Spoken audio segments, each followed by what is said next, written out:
Тимът на Локомотив Мездра стартира с разгромна загуба в първия си матч от турнира Пума Къп, който се провежда на стадион Георги Бенковски в Тетевен. В здрав двубой израелския Бней Сахнин победи мездренци с 6-1.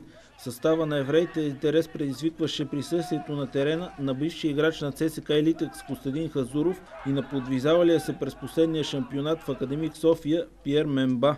Наставникът на Локо Николай Нинов заложи на следния състав: на вратата Стоян Стоянов, в защита Цветко Иванов, Стоян Димов, Николай Ковачев и Александър Кирилов, в халфовата линия Александър Миков, Цветомир Валериев, Борис Петков, Цветан Цветанов и Емил Манолов и в нападение Петър Златков. В игра влязоха още Христо Матев, Цветан Николов, Пламен Ненов, Виктор Младенов, Петър Пазийски и Борислав Боянов. Мездренци започнаха добре мача и изпуснаха две изгодни ситуации за гол.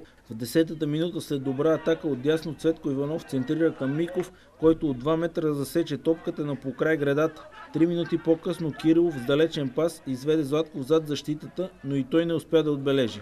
В 23-та минута при първата си възможност евреите стигнаха до гол.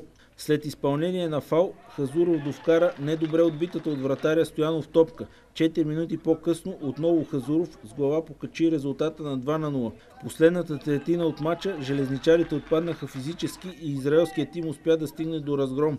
В 60-та минута след добра атака отдясно резерва Таран вкара за 3-0.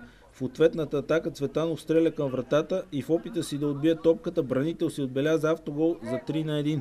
В следващите минути отново Ран с нови 2 гола оформи своя хеттрик. Края на двубоя Принц с хубав удар с задна ножица оформи крайния резултат 6-1.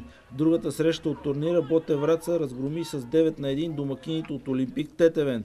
Утре от 10 часа във втория си двубой Локо Мездра ще срещне тетевенци.